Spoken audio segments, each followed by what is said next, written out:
Anybody else feel like they've had kind of an off week? Or is it just me? Okay, at least one, right? Kind of feel a little last minute putting this together, but it's mostly the Lord's word, so I'll let him have it. I was praying and thinking a lot about what I wanted to share, and the Lord impressed on my heart about it a week ago that I needed to do a message of encouragement. There's a lot going on out in the world right now, isn't there? A lot of distractions, a lot of things that can take our eyes off of the Lord. And not just out there, but anyone else feel like there's an awful lot going on in the congregation? Like a lot of people going through a lot of different situations and struggles and trials and testings. And those of us that have already been justified through faith in Messiah, we find ourselves at a different stage in the process now of sanctification, like he talked about earlier. And as I thought on, what to share from, when we were here practicing Thursday for our singing, Jonathan shared something, and it was like, oh, that's it. And it's from the song partly from the song that we sang earlier from Isaiah. But I want to offer this hopefully short drash on an account when Messiah was here that occurs in this account occurs in 3 of the 4 what we call Gospels. And it starts I'm going to start in Mark 6, verse 39. Then Yeshua made them all sit down in groups on the green grass. So they reclined in groups of hundreds and 50s. And he took the 5 loaves and the 2 fish, and looking up to heaven, he offered the bracha. And he broke the loaves and kept giving them to the disciples to serve to the people. And he divided the 2 fish among them all. They all ate and were satisfied. Ever have a moment in your walk of faith when it feels like your faith is on a high? When you're out on the green grass and under the sunny skies, and you've had your time with the Master, and all's well, and you've shared a meal, you're full and satisfied. Those times don't come all the time, but when they do, they're nice, aren't they? And the disciples picked up 12 baskets full of broken pieces and fish. Now there were 5,000 men who ate the loaves. Sometimes that high in our faith is, we have those moments can be, so good that it's almost like there's leftovers of it, and you could find the opportunity to be able to share and encourage and lift up each other because there's just so much abundance. You know that moment God's with you, His Spirit speaking to you. You sense His presence. You have a really good moment. And then, when you think about it for a minute, you take a moment of reflection and reality, and it almost feels maybe like this, right? The calm before the storm.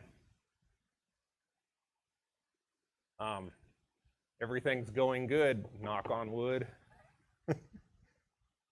This is going so good, there's no way this is going to last very long. Our pessimism. And there may be something to that in this account, because Mark continues this account right away. Yeshua made his disciples get into the boat and go ahead of him to the other side, to Bethsaida, while he himself was sending the crowd away after leaving them. And it continues. You know, here they had just found themselves in green grass, sunny skies, sharing a meal. Probably would be like, oh, I'd like to just kick back and relax and enjoy this moment for a while. And when we get into those good times, it's like, boy, if this could just extend out for a period of time, that would sure be nice. But that's not the way it goes. Right away, right after this, he sends them out on a journey, on a mission. And it's not into town, not just down the road, hey, go get dessert. We've ate, now it's time for dessert. No, he sends them immediately on a journey. And rather than town, it's out on the sea. And those that deal with the water know that this is never a stable environment.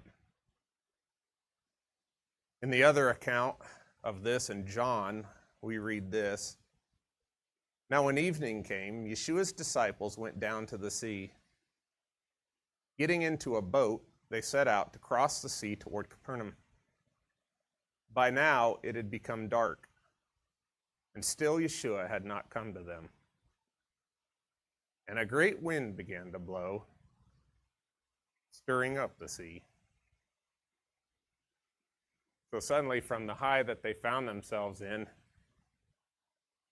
now all of a sudden they're in an unstable surrounding out on the open water. Not only that, now it's gotten dark. Not only that, now a storm has come up.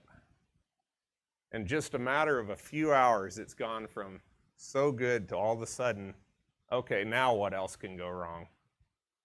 Ever have moments like that? Just really quickly, a life circumstance turns around and it's just one thing on top of another. Kind of when it rains, it pours.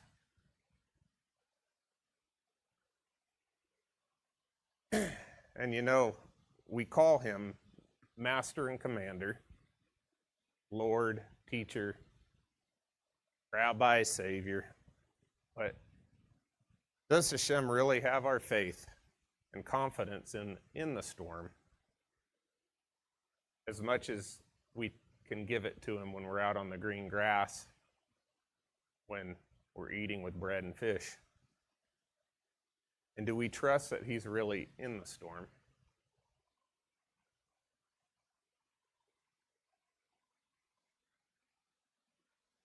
Mark continues this account. Now, when evening came, the boat was in the middle of the sea, and he was alone on the land. You know, when the struggles come up, does it ever feel like God's nowhere to be found? You just can't make him out in the situation. You know, you're out in this tiny little boat. There's no land, and there's a great storm, and it's dark. And in an instant, it's like all your senses are gone. You can't see because it's dark. You can't feel. There's no land. There's nothing stable. You can't hear because the wind's roaring. And you just can't make sense of the situation. What's going on? Why has God got me here? Why am I in this? You know, Yeshua sent them on this mission. And they're just following his command. And all of a sudden, all this starts to come up. God directed me down this path of faith and in this life. And some things have been my choosing. Some things were definitely out of my control. Why this all of a sudden? John states it this way. By now it had become dark.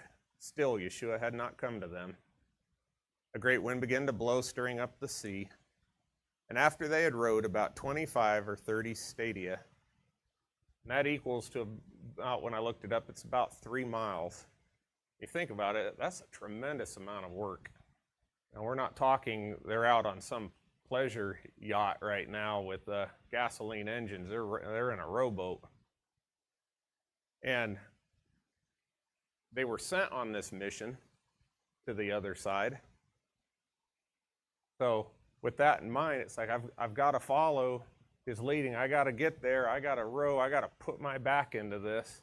I got to fight these circumstances that have come up, the storm that I find myself in, and you can give it all you've got, and yet, where is he? Where is he in it? Like, I'm out on this boat, and he's obviously not here with me. Where is he?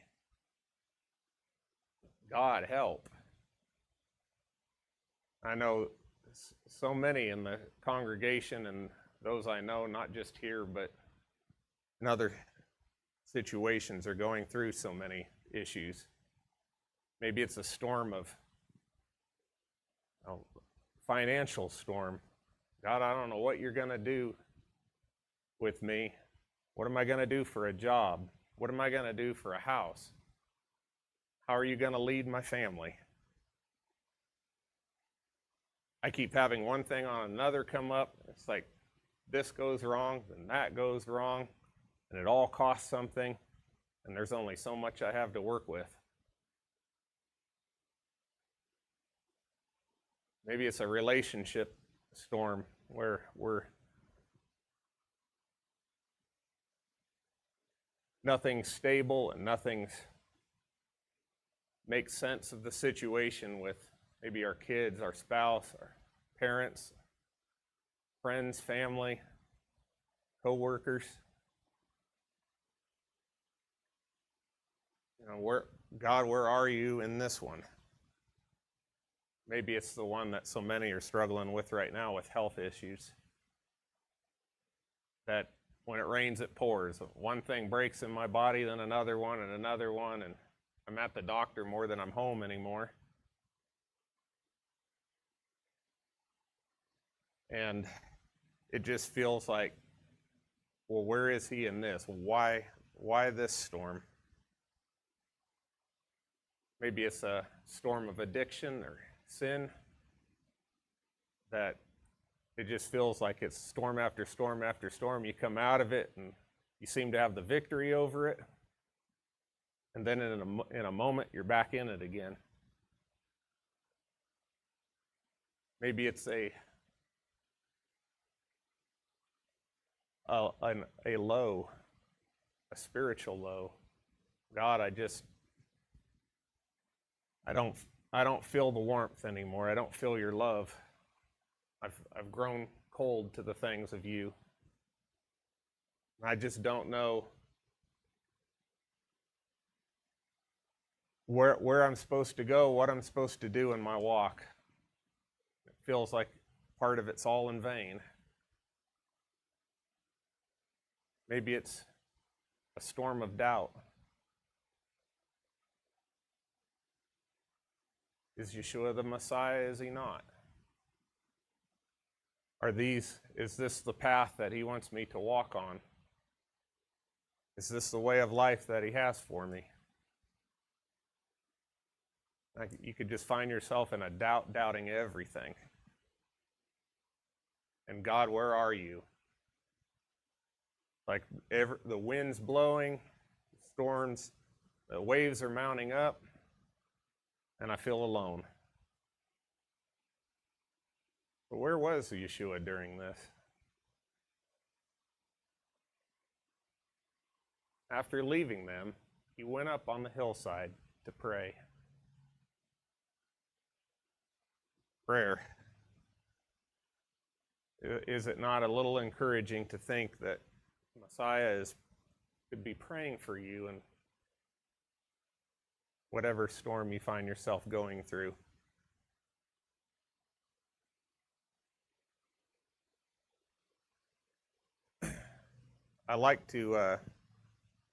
One thing I like to do in any of the accounts is to take note and take a moment to study about what might be going on in the temple when any event would be happening in an account.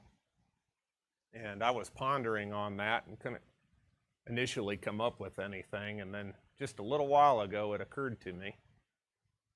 And And I had to insert this in at the last minute. And you wonder, well, what's that? The least, maybe you think, why is that even important to know that? What is important about knowing? Who cares what's going on in the temple at any particular time? But if we're called to be, the temple, and our bodies are to be offered as a sacrifice, as an offering to Him, it might be worth looking at the blueprint of the temple and the offerings. And it's in our, at least one thing, it's in our Parsha this week. We just heard this in Hebrew and English just a little while ago. Adonai spoke to Moses, saying, "Command Aaron and his son, saying, this is the Torah of the burnt offering. The burnt offering should remain on the hearth atop the altar all night until the morning, while the fire of the altar is kept burning on it. The fire on the altar is to be kept burning on it. It must not go out. Each morning the Kohen is to burn wood on it, laying the burnt offering in order upon it, and burning up as smoke the fat of the fellowship offerings. Fire is to be kept burning on the altar continually. It must not go out." It's hard going through the fire, isn't it? Anybody can testify and say, yeah, I'm going through the fire right now? No one wants to admit it? Well, if you aren't, buckle down, because it's probably coming at some point or another. And as Yeshua is praying here, it just dawned on me that as he's praying, that an offering is going through the fire in the temple, being consumed, both in the temple and out on the sea. And so long as we're on this side of the veil, the fire has to keep going. There's fat and dross that needs consumed. There's imperfections and things that, in this process of sanctification, that have continually got to be brought up to the surface and brought out of our life. But the fire's hard. But, take heart in whatever you're going through. He saw the disciples struggling to row, for the wind was against them. He sees. El Roy, the God who sees. Picture this event, that they're out on the middle of the water, and they're rowing, they're on their mission, and he sent us over to this side, and I'm striving to obey, and yet the wind is contrary. Everything in this world, everything is blowing the opposite direction of where he wants to take us.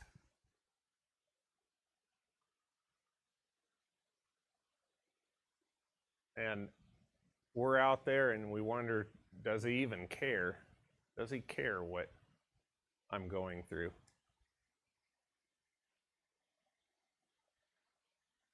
Does he see? Does he care?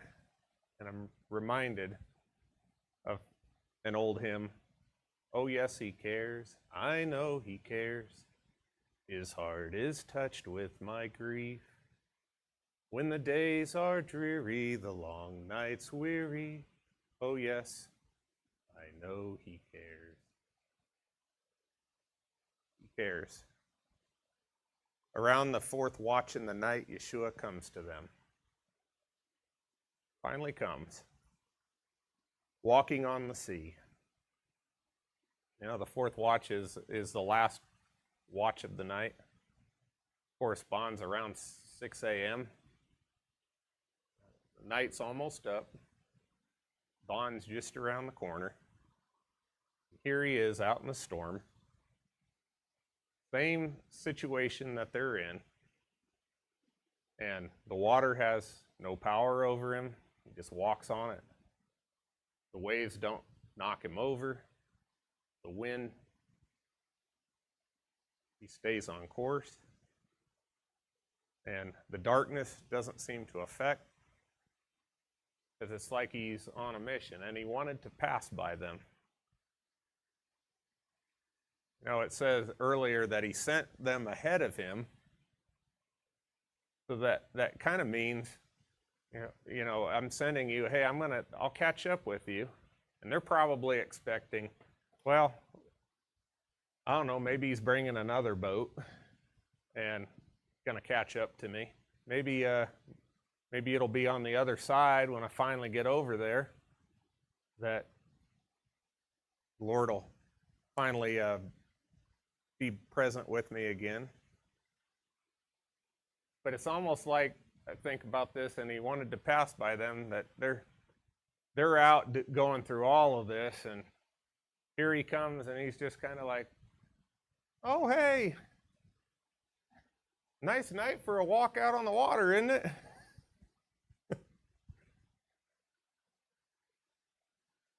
But when they saw him walking on the sea, they thought he was a ghost and cried out, for they all saw him and were terrified. Often we don't recognize him in the storm. We let the waves, the darkness, the wind, we let it all veil and cover over him. And the thing that may be sent for our help and our salvation, we can take it and assume, oh no, I'm out on the water, it's dark, there's a storm, and now to top it all off, there's a ghost coming for me. Like, what else? But he sees and he knows. Immediately he spoke to them. He said, "Take courage, I am. Do not be afraid." Whoa, what a statement. Take courage? Take courage in what? Wind's still blowing. The waves are still going up and down. It's still dark. Take courage and don't be afraid. You know, when there's nothing else to put our courage into, when we're at the end of our strength, then all that's left is I am. Maybe then, that's when we can finally see him, when there's nothing else that we're looking to anymore. Matthew adds this into the account. Answering, Peter said to him, "Master, if it's you, command me to come to you on the water." And he said, "Okay, come on." And Peter got out of the boat and walked on the water to go to Yeshua. One in every crowd, right? They're all going through the same thing together in the same circumstances. And sometimes we can look at somebody else going through something really difficult and go, man, they've got the faith. They can, I don't know how they manage this so well. And it's like, wow, Peter. Like, look at you, go, Peter. It's like, how do you do it? And when we take our eyes off of him and put them on each other as a standard, it's always good to remember that on the plane of faith, we're often pretty close to each other. But seeing the wind, he became terrified, and beginning to sink, he cried out, saying, "Master, save me." You know, perhaps you're like Peter right now, and you're going through a storm, and you're having a moment where, okay, I see him. He's working in this. I sense his presence. He's increasing my faith. And you really put yourself into it and commit to him, and then to just suddenly fail again. lasted a short while and down into the storm. But he sees, he knows, and he saves. Immediately, Yeshua reached out his hand and grabbed him and said to him, "O you of little faith, why did you doubt?" Why is it that we let our faith die? What makes it to where we take our eyes off him? I mean, their situation, they have walked with Messiah, talked with Messiah, ate with Messiah, slept with him, heard him teach, seen miracle after miracle, wonder after wonder, and can just give it up in a moment, striding out on the waves. I mean, who's done that before? And can let it slip so readily. Are we going to be any different?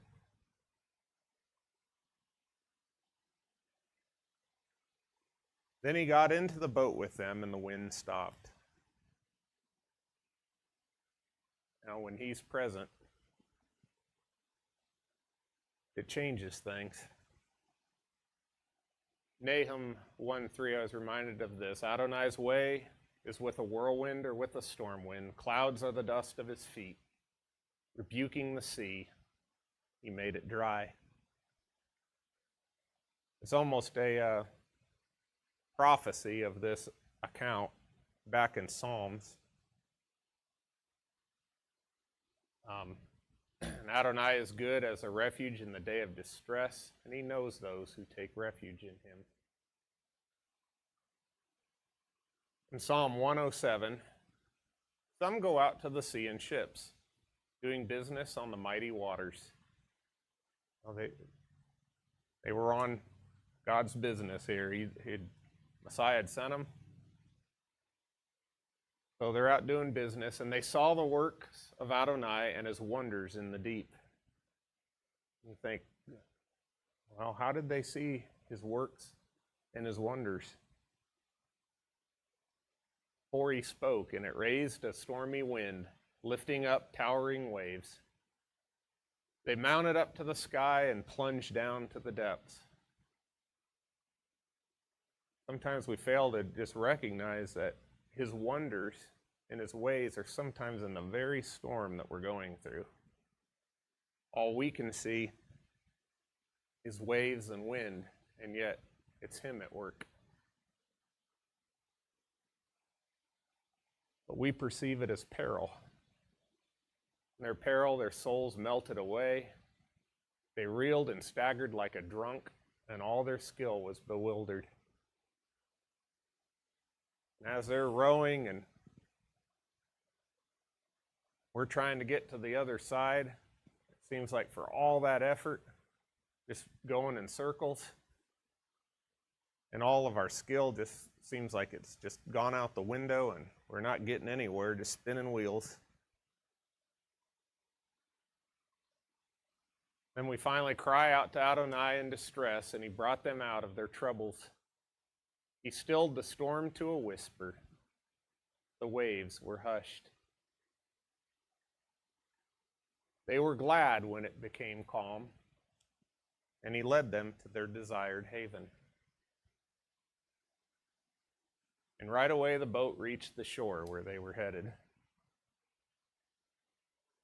And we're often closer to the end of it than we may realize.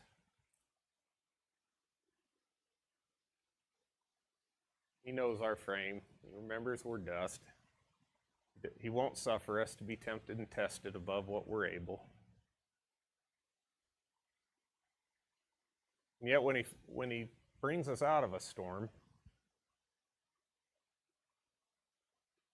I like to think that we don't have this reaction, but oftentimes we do. They were utterly dumbfounded, for they still hadn't understood about the loaves. Instead, their hearts were hardened. Why was this storm here in the first place? A hard heart. They didn't get the lesson back on the green grass with the loaves and fish. When we don't get the lesson of the good times, we fail to see his provision, to give thanks, when the only issue at the time is we're a little bit hungry. We haven't eaten all day. And he provides in a small way, and we fail to recognize his provision, then we got to learn the lesson a different way. I like the way Paul puts this kind of situation in Romans. We glory in tribulations also, knowing that tribulation worketh patience, and patience experience, and experience hope. The goal is to glory when we go through a storm, a trial, a tribulation, a testing. But in order to get there, that testing works out patience, works out waiting on him in his time and his way. Maybe at the beginning of the night, he may stride out at the end of the night, but it's waiting on him. And when you learn to wait on him, then comes the experience. Okay, I've waited on him before in the last storm. And when that patience brings experience. He's provided, and he's brought me through before, now he'll do it again. Experience. We learn best by repetition, don't we? Lesson 1, okay, how much did you get from that? Okay, let's repeat it again. Okay, well now I learned a little bit more. Maybe eventually you master and you ace it. Then usually there's a follow-up one just so you understand you got it. But that experience, it ends with hope. Because he will be faithful. He keeps his promises. He provided out on the green grass and the small things, the insignificant things, which you would think nobody would take note of. It'd be the bigger things we need help on, and he provided in the small things. When I was hungry, I had food last night. He sees, he knows, he saves, and he will come to us. And hope does not disappoint, because God's love has been poured into our hearts through the Ruach HaKodesh who was given to us. We realize he can provide, protect, and love us in the green pastures under the sunny skies, as well as out on the rolling seas under dark clouds.